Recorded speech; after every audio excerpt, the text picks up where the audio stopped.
জি 24 ঘন্টা নিউজ এট 5 নিয়ে আমি সব্যসাচী আপনাদের সঙ্গে। আজকে যে বিষয়টা নিয়ে আলোচনা করব, অন্তত সেই সমস্যা আপনাদের অনেকেই যারা জি 24 ঘন্টা দেখছেন ঠাড়ে ঠাড়ে বুঝতে পেরেছেন পারেন। বাস বন্ধ, গণপরিবহনের বেহাল দশা। আর তার মধ্যে আজকে যে খবর আসছে কি না, শ্রমিক নেতার দাদাগিরি, তৃণমূল শ্রমিক নেতার দাদাগিরি। অন্তত 3টি রুটের বাস বন্ধ, 65টি বাসের চাকা গড়াচ্ছে না। 46-এর এ 46-এর বি, 3টি রুট। নিত্যযাত্রীরা দীর্ঘদিন ধরে চরম বিপাকে পড়েছেন। এয়ারপোর্ট বাবুঘাট, নিউ টাউন বাবুঘাটের মধ্যে এই রুট। বাস কর্মীদের লাগাতার হুমকি দেওয়ার অভিযোগ উঠেছে। বাস চালানো বন্ধ করে দেন বাস কর্মীরা। হীরালাল কেউটা নাম ওই তৃণমূল নেতার। 26শে ফেব্রুয়ারি থেকে বন্ধ, আর জি 24 ঘন্টা লাগাতার সকাল থেকেই খবর করেছে। তারপরে পরিবহন মন্ত্রী নিজে উদ্যোগী হয়েছেন গোটা বিষয়টার সমস্যার সমাধানের জন্য। খুব শিগগিরই বাস চালু হবে এমনটা আশ্বাস দিয়েছেন। কিন্তু শুধু এই সমস্যাটাও নয়, এ তো গেল নেতার দাদাগিরির কথা।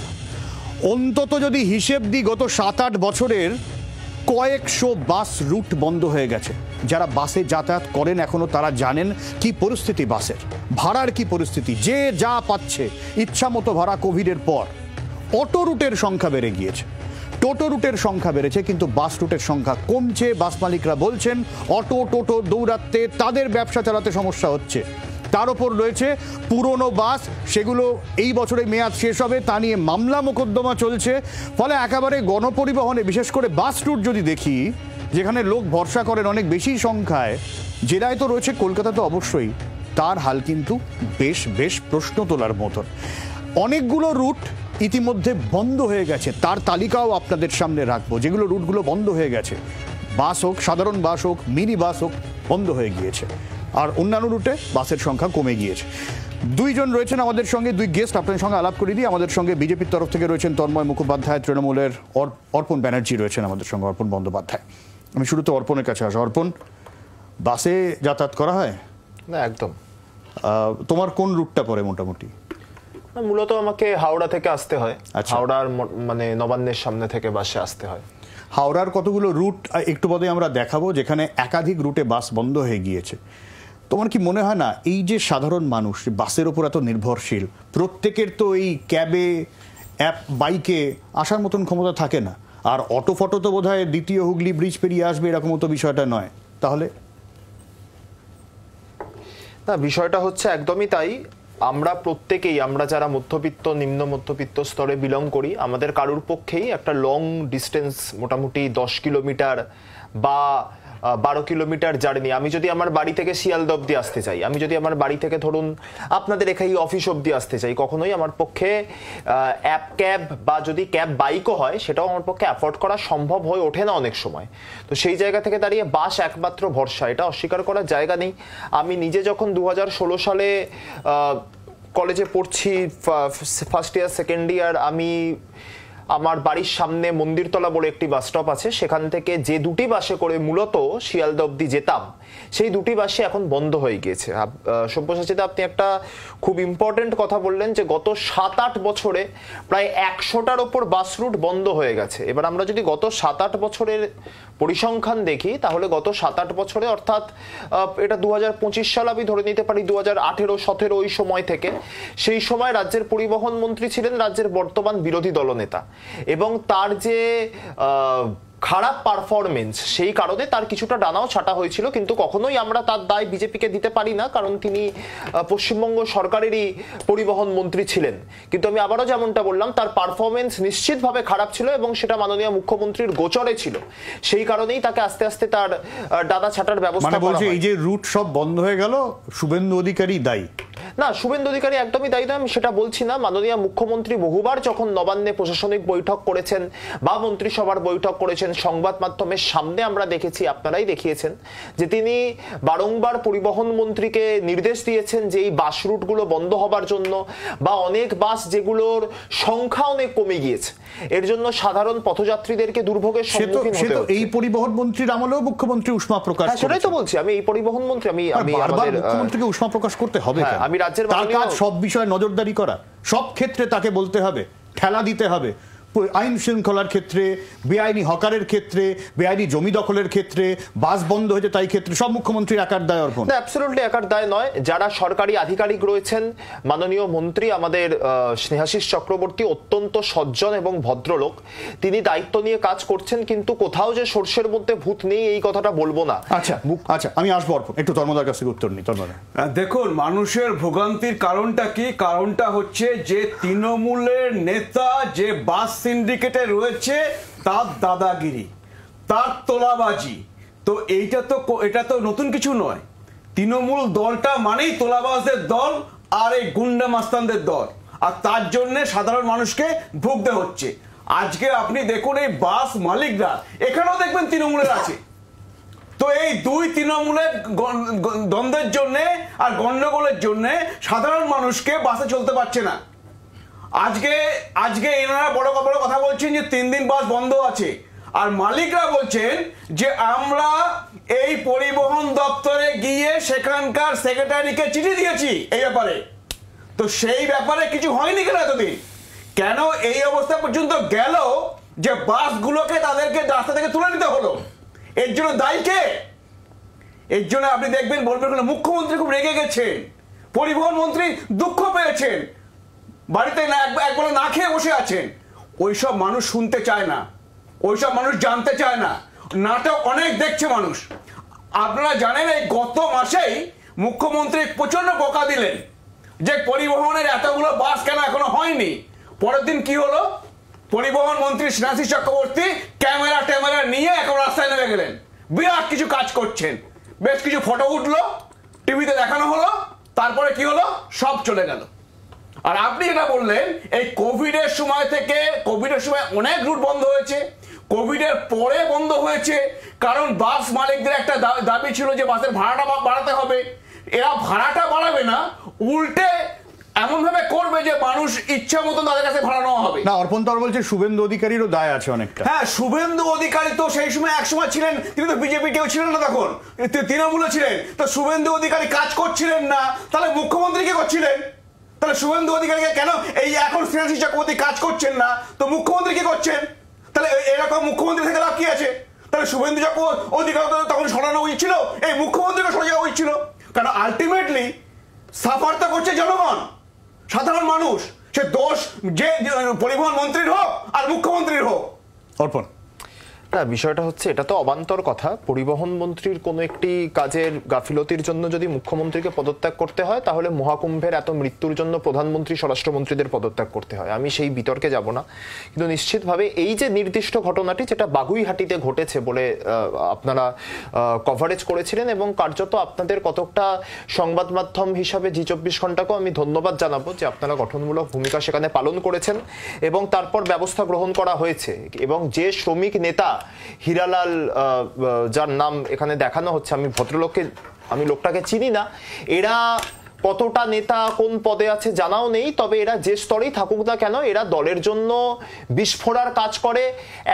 একটা একদম মাইক্রো লেভেলে কিছু ব্যক্তি এরকম নিশ্চিতভাবে রয়েছেন যারা আর্থিক প্রলোভনের ফাঁদে পা দিয়ে কোনো নেতৃত্ব বা কোনো একদম মাইক্রো লেভেলে বুথ স্তরে কাউকে দাদা দিদি মনে করে তাদেরকে খুশি করার জন্য এরকম কিছু অসাধু কাজকর্মের সাথে যুক্ত হয়েছে। গতকাল আমাদের দলের যে বর্ধিত সভা হয়েছে, কর্মী সভা, সেখান থেকে আমি মানছি যে এরা দলের ক্ষেত্রে তুমি যেরকম বলছো বিস্ফোরা, কিন্তু একে বাসের এই হাল, তারপরে গোদের ওপর বিস্ফোরা হয় এই ধরনের ঘটনা ঘটলে সামগ্রিকভাবে গণপরিবহন ব্যবস্থার উন্নতির এই বাসের ক্ষেত্রে কোন রকম সরকারের আদৌ কোনো ভাবনা চিন্তা আছে? নিশ্চিতভাবে সরকারের ভাবনা চিন্তা আছে। মুখ্যমন্ত্রী বারংবার পরিবহন মন্ত্রীকে বলেছেন এবং পরিবহন মন্ত্রীর দপ্তর থেকে, রাজ্যের পরিবহন দপ্তর থেকে ভাবনা চিন্তা করা হয় না যে এমনটা নয়, কিন্তু এটাও বুঝতে হবে যে মূলত বেসরকারি বাস, দেখুন সরকারি বাসের থেকে বেসরকারি বাসের সংখ্যা অনেক বেশি। মূলত বেসরকারি বাসের যারা বাস মালিক থাকেন, যারা কন্ট্রাক্টর থাকেন, তাদের অনেক দাবি দেওয়া থাকে। যেমন মাঝেই আমরা যারা নিত্যযাত্রী আমরা দেখি যে সরকারকে না জানিয়ে, হয়তো সরকারের গোচরে নেই, কিন্তু নিত্যযাত্রীদের আমি হয়তো গতকাল একটি রুটে গিয়েছি 10 কিলোমিটার, আমি ভাড়া দিয়েছি 15 টাকা, আগামীকাল যখন আমি উঠবো আমাকে যে 15 টাকার জায়গায় 16 টাকা 17 টাকা ভাড়া দিতে হবে না তার কোনো মানে কিন্তু নেই। কোভিডের পরে ভাড়া নিয়ে কোনো সুনির্দিষ্ট নির্দেশিকা এসেছে কি আদৌ? সরকার যখনই এটা তো বাস মালিকদের তরফ থেকে ভাড়া বাড়ানোর দাবি করেছে, সরকার ভাড়া বাড়াতে রাজি নয় সাধারণ মানুষের কথা ভেবে, ফলে বাস মালিকরা যে যার মতন দাম নিয়ে যাচ্ছে, সেটা দেখবে কে? হ্যাঁ, আমি তো সেটাই বলছি যে এই বিষয়গুলো যখন সরকারের গোচরে আসে সঙ্গে সঙ্গে ব্যবস্থা গ্রহণ করা হয়। এইটা আমি একজন নিত্য বাস যাত্রী, আমার প্রায় প্রতিদিন বাসে যাতায়াত, সেই হিসাবে আমি বলতে পারি। অর্পণ, তুমিও সমস্যা ভোগ করছো, আমিও সমস্যা ভোগ করছি, তন্ময়দাও সমস্যা ভোগ করছে, দেখবে এটাকে? সরকার দেখছেন যদি কোথাও কোনো, আমি আগেই বললাম যে কোথাও যে কোনো সমস্যা নেই তেমনটা নয়, সর্ষের মধ্যে কোনো ভূত থাকতে পারে, তো তাদেরকে দ্রুততম মানে একদম যুদ্ধকালীন পরিস্থিতিতে তাদেরকে চিহ্নিতকরণ করে উপযুক্ত শাস্তিমূলক ব্যবস্থা গ্রহণ করা উচিত। সব্যসাচী, এইটাই হচ্ছে সমস্যা, তুমি কোনো কিন্তু দিশা খুঁজে পাচ্ছ না। আজকে আমি তোমাকে বললাম এই যে বিল্ডিং এর নিচে রাস্তায় গিয়ে একটা হলুদ ট্যাক্সিতে যেতে চেষ্টা করো, একটা ট্যাক্সি আমাকে দেখাও যে মিটারে চলে। কোন ট্যাক্সি কলকাতায় এখন হলুদ ট্যাক্সি মিটারে চলে না। তুমি যাবে, গিয়ে বলবো অমুক জায়গায় যাবো, সাথে সাথে বলবে 300, 500, 600 এরকম ইচ্ছা মতন বলবে, তার কোনো নিয়ম নেই, কিচ্ছু নেই। এটা কি কেউ জানে না? সবাই জানে। কিন্তু এরা কিছুতেই, একদিকে বলছে নাকি মানুষের জন্য কাজ করছে আর মানুষকে কষ্ট দিচ্ছে আর মানুষের পয়সা আরো বেশি লাগছে কারণ কোনো নিয়ন্ত্রণ নেই বলে। এই যে বলছেন, এই যে আমরা শুনছি যে এটা নাকি বিস্ফোরা, আরে বিস্ফোরা তো ফাটিয়ে ফেলতে হয়, বিস্ফোরা ফাটিয়ে ট্রিটমেন্ট করতে হয়, বিস্ফোরা রেখে দিলে ওই বিস্ফোরা পুরো শরীরে ছড়িয়ে পড়ে।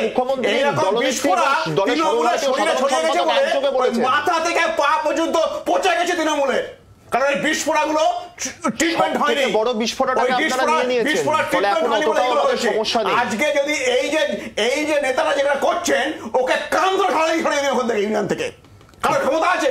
অর্পণ তো বলছে সব থেকে বড় বিস্ফোরক শুভেন্দু অধিকারী। হ্যাঁ, শুভেন্দু অধিকারী তো হবে, কারণ তিনি এখন বিজেপিতে রয়েছেন, অত তৃণমূলের সাথে সম্পর্কও নেই, কারণ উনি চলে এসছেন। এটা আসার আগে পর্যন্ত ওর পায়ে পড়ে না আপনি থাকুন, আপনি থাকুন, আপনি থাকুন। কে পায়ে পড়েছে?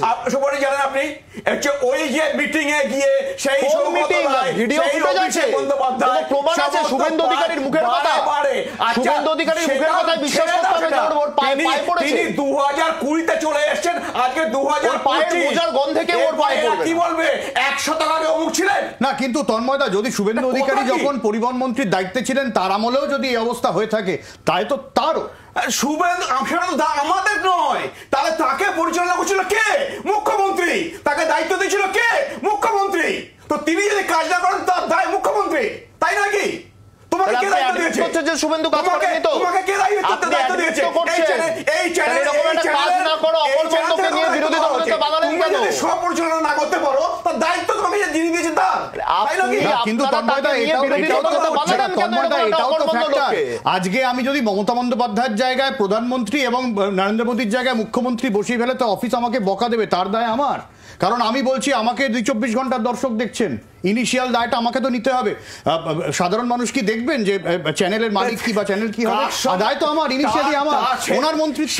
এই জবাব এখন আমি দেবো কেন? উনি তিনি বলে কিছু কি করেছেন সেটা তো জবাব দেবেন উনি দেবেন। তোকে জিজ্ঞাসা করো, আপনারা নিয়েছেন কেন? জিজ্ঞাসা করো, এরকম একটা অকর্মণ্য লোককে নিলেন কেন? জিজ্ঞাসা করো, তাকে বিরোধী দল হতে বানালেন কেন? উনি চোর তোলাবাজের সাথে থাকতে চান না, উনি তোলাবাজের সাথে থাকতে চান না, চোরদের সাথে উনি নারদায় টাকা দেননি তো? চলে এসেছে। আপনি বলে দিন উনি নারদায় টাকা দেননি। দল মানে দুষ্কৃতী, চোর। আপনি বলুন, আপনি বলছেন তোলাবাজদের সাথে শুভেন্দু থাকতে চায় না, আপনি বলুন শুভেন্দু নারদায় টাকা দেয়নি। এটা আমার স্টেটমেন্ট, তিনিই বলে দিয়েছেন। আমি ওই তোলাবাজ ঠিক আছে, আপনি বলুন শুভেন্দু নারদায় টাকা নিয়েছে কি নাই? নেওয়ার জন্য শুভেন্দু নারদায় ক্যামেরার সামনে টাকা নিয়েছে কি নাই? তোলাবাজকে রাখার জন্য যদি আপনাদের মনে হয় তিনি হচ্ছে করেছেন, তিনি উল্টে বলছেন যে আমি ছেড়ে ফেলে দিলাম, আমি চলে গেলাম, আমি এর সাথে থাকবো না। কে বলেছে এটা? তিনি বলেছেন।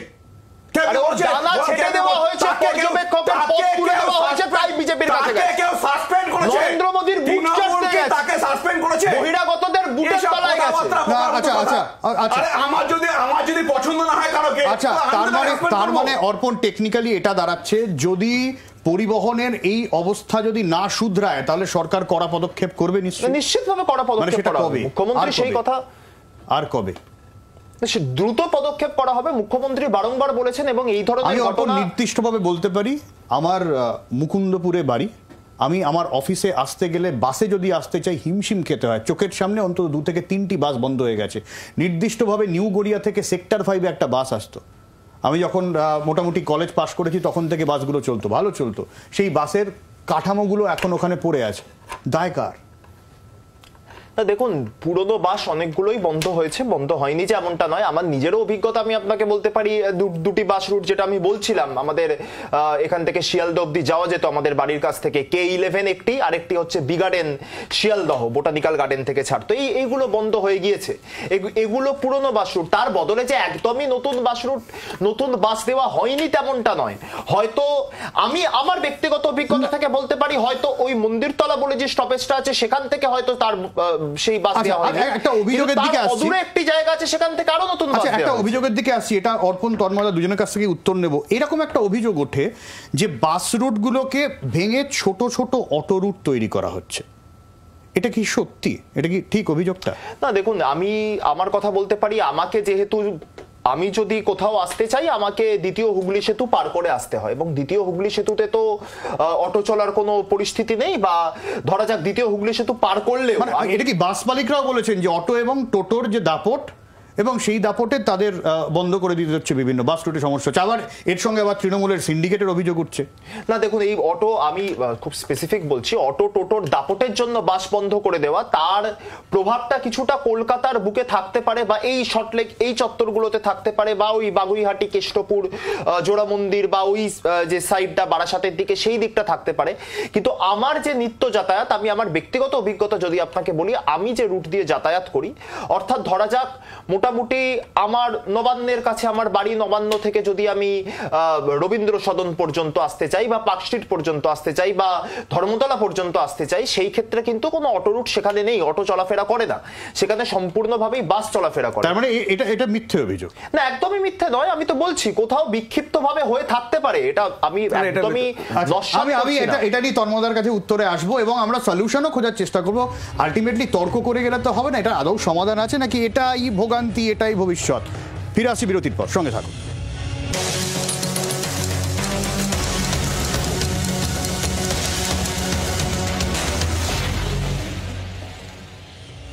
যে প্রশ্নে খুব সংক্ষেপে উত্তর নেব তন্ময়দার কাছে, অটো রুটগুলোকে ভাগ করে দিয়ে বন্ধ বাস রুটে আরো বেশি করে বাড়ানো হচ্ছে, এরকম একটা অভিযোগ সামনে আসছে। না না, এটা তো ঠিক কথা, বহু জায়গায় এটা হয়েছে। শুধু তাই নয়, আমি হচ্ছে সুব্রজিৎ তোমাকে বলবো, তুমি যেদিকে থাকো বললে, তুমি রুবি হসপিটালের কাছে, রুবি মোড় থেকে তুমি বেহালা যেতে পারো অটোতে। তাহলে ওই ডিস্টেন্সটা, অত বড় ডিস্টেন্স, সেখানে কোনো বাসে যেতে পারছে না, অটো ভাড়া ভালো রকম ভাই, বেশ ভালো। তাহলে সেটা তুমি চিন্তা, আমি তো বলে দিলাম তো, এই আমি দেখেছি এই যে রবি মোড় থেকে ওখান থেকে একদম বেহালা পর্যন্ত যায় মানুষ অটোতে, তারা বাস পায় না। তো এই হচ্ছে হাল হয়েছে। আজকে কেন হবে না বলতো? কারণ অটো ইউনিয়নগুলোতে সংখ্যা অনেক বেশি, ওরা ভোটের দিন এসে মারামারি করে, ওরা ভোট লুট করতে সাহায্য করে, ওরা বোম ফেলে বুথের সামনে। তো সেই অটো ইউনিয়নকে দরকার তো তৃণমূলের, সেই জন্য তারা হচ্ছে অটো ইউনিয়নকে বেশি পোষে। তারা হচ্ছে, কারণ বাসে কি হবে, এই যে তুমি শুনছো 63টা বাস হচ্ছে তুলে নেওয়া হচ্ছে, 230 জন কর্মী। তো আপনারা কেন অটো ইউনিয়নে আপনাদের সংগঠন তৈরি করেননি? বিজেপি অটো ইউনিয়নে তাদের সংগঠন তৈরি করেনি কেন? তাহলে তারা আপনাদেরও ভোটে সাহায্য করতে। আরে অটো ইউনিয়নে আমাদের ওই ভোট চাই না, আমরা ভোট চাই না, আপনাদের ভুতুড়ে ভোট যাচ্ছে না। প্রতিটা আপনাদের হরিয়ানা আর গুজরাটের আহমেদাবাদ থেকে বাংলায় ভোটার কার্ড তৈরি করেছে, ভুতুড়ে ভোট চাই। বিজেপি জাতীয়তাবাদী দল, ভোট চাই না। বিজেপি ওই নোংরা তৃণমূল দল নয়, আপনাদের ভুতুড়ে ভোট চাই, চুরি আর কাটমানি। আপনারা মুর্শিদাবাদ, ওদিকে গঙ্গারামপুরে সুকান্ত মজুমদার, সেখানে কোথাও হয় গঙ্গারামপুরের সাংসদ, তিনি গঙ্গারামপুরে গুজরাটের আহমেদাবাদের ভুতুড়ে ভোটার ঢুকিয়ে ভোট চান। বিজেপি এই যে দিল্লিতে ইলেকশন হলো, কোথাও কেন বলতে পেরেছে আর একটা বুথে আমার ইলেকশন করতে হবে? আচ্ছা, সলিউশন কেন ইলেকশন করতে হবে? পশ্চিম বাংলায় কোন বুথে ইলেকশন করতে হবে? বিজেপি 2021 সালে ভোট নিয়ে পরে আলোচনা করব, ভোট নিয়ে পরে আলোচনা করব। সলিউশন কি তন্ময়দা? পশ্চিম বাংলার কোন বুথে সলিউশন কি? সলিউশন হচ্ছে এই সরকারকে নবান্ন থেকে টেনে নামিয়ে গঙ্গায় বিসর্জন দিতে হবে মানুষকে। এই অপদার্থ সরকারকে রাখলে কোনো কিছু হবে না, সেটা হচ্ছে দেখা হয়ে গেছে। প্রায় 14 বছর ধরে। আচ্ছা, সুতরাং সেই সরকারকে মানুষ যেন আর না রাখে, যদি মানুষ যদি নিজেদের ভালো চায়, পশ্চিমবঙ্গকে মানে বাঁচাতে আপনি চায়। বলছেন যে যদি তৃণমূল কংগ্রেসকে মানুষ ভোট দেয় তাহলে মানুষ তাদের ভালো চায় না। আপনি মানুষের জনসমর্থন, মানুষের রায়, মানুষের আশীর্বাদকে নস্যাৎ করছেন। তৃণমূলের বেশি যে ভোটটা পায় সেটা জিহাদিদের ভোট, বাংলাদেশি অনুপ্রবেশকারী। কোন জিহাদিদের ভোট? কোন অনুপ্রবেশকারী? আপনাদের বিএসএফ আছে বনানীর পাড়ায়, আপনার কেন্দ্রীয় সরকারের বিএসএফ, আপনার অমিত শাহের নেতৃত্বাধীন বিএসএফ। আচ্ছা আচ্ছা অমিত শাহকে পদত্যাগ করতে বলো। অমিত শাহকে পদত্যাগ করতে বলো। সলিউশন কি? জিহাদিদের ভোট মানে কি? বিরোধী দলনেতা সলিউশন কি? আমি আলোচনায় যাব না, ওই আলোচনায় যাব না। সলিউশন কি? সলিউশন রাজ্য সরকার নিশ্চিতভাবে চেষ্টা করছে। যখনই এই তথ্য যেটা বাগুইহাটিতে হয়েছে, ওই কোনো এক এটা তো একটা ঘটনা হলো, এটা তো একটা ঘটনা না, আমি সার্বিকভাবে তো কোনো সলিউশন দরকার। রাজ্য সরকার অতি দ্রুত পদক্ষেপ নিশ্চিতভাবে গ্রহণ করবে এবং তার সঠিক গাইডলাইন এবং সেগুলোকে আমরা প্রশাসনের কাছে দাবিও জানাচ্ছি যে মাননীয় মুখ্যমন্ত্রীর নেতৃত্বে, স্নেহাশিস চক্রবর্তীর নেতৃত্বে পরিবহন দপ্তর এটার বিরুদ্ধে একটা সঠিক গাইডলাইন সহ নির্দেশিকা দিয়ে দ্রুততম ভাবে যুদ্ধকালীন তৎপরতার ব্যবস্থা গ্রহণ করুন। না কিন্তু তন্ময়, একটা তো সলিউশন আপনাদের তরফ থেকেও বিকল্প দেওয়াই যায়। দেখো সব্যসাচী কত নাটক দেখবে। আজকে 1 মাস আগে ওনারা গঠনমূলক বিরোধী দলের ভূমিকা কবে পালন করলেন? যে স্নেহাশিস চক্রবর্তী ওরা 2021 সাল থেকে ওনারা বিরোধী। না কিন্তু বিরোধী দলের ভূমিকা কোন মাসে, কোন সপ্তাহে, কোন তারিখে? কিন্তু অর্পণ, তন্ময়দা, যদি এরকম হয় আমি বাস ঠিক মতো পাবো না, অটো ভাড়া যথেষ্ট বেশি, রোজ রোজ সাধারণ মানুষের পক্ষে, নিম্নবিত্তদের পক্ষে এফোর্ড করা সম্ভব নয়, এমনকি ক্যাবের ভাড়া পর্যন্ত মাঝে মধ্যে লাগাম ছোঁয়া হয়ে যাচ্ছে, গরম আসছে, এসি চালানো নিয়ে ঝামেলা শুরু হবে, এভাবে যাওয়া সম্ভব? শুধু কিছু তোলাবাজ সরকারে বসে আছে। আমাদের তো একটা গণপরিবহনের মাধ্যম দরকার, সলিউশন দরকার। এই সলিউশন না শাসক না বিরোধী কারোর কাছে নেই বলে ধরে নেবো, তাই তো? বিরোধী কাছে একে সরাতে হবে, একে রেখে কিছু হবে না। আপনারা কোনো প্রস্তাব কেন দিতে পারেন না? আপনারা সবকিছুতে ভোট দিয়ে চলে আসেন কেন? যাই বলবে, ভোট এলে তো তৃণমূল কংগ্রেস আবার বিপুল সংখ্যাগরিষ্ঠতা পাবে। আলটিমেটলি সেই খুঁজবে। যদি ভোটেই লড়তে চান তাহলে ভোটের ময়দানে আসুন। এরা তো এই করছে। ভোটের ময়দানে সার আর কীটনাশকের অনুপাত আপনাদের সঠিকভাবে বুঝিয়ে দেওয়া হবে। দেখো কোভিডের পরে সবকিছুতে আপনারা যদি ভোট দিয়ে আসেন তাহলে ভোটের ময়দানে কোথাও সেখানে তৃণমূলের বুথ কর্মীরা আপনাদের ভোটের ময়দানে সার আর কীটনাশকের অনুপাত দিয়ে বুঝিয়ে দেবে। সমাধান কিন্তু নেই। ফলে সাধারণ মানুষের যেরকম দুর্ভোগ, সরকার যদি আরো সক্রিয়ভাবে পদক্ষেপ না নেয়, এইভাবে নেতা দাদাগিরিকে নয় ঠেকানো গেল, সেখানে নয় কয়েকটা বাস চালু হলো, কিন্তু বাকি সামগ্রিকভাবে গণপরিবহনের এই অবস্থার হাল শুধরাবে কবে? প্রশ্ন কিন্তু থেকেই গেল। এখানে শেষ করছি, সঙ্গে থাকুন জি 24 ঘন্টা।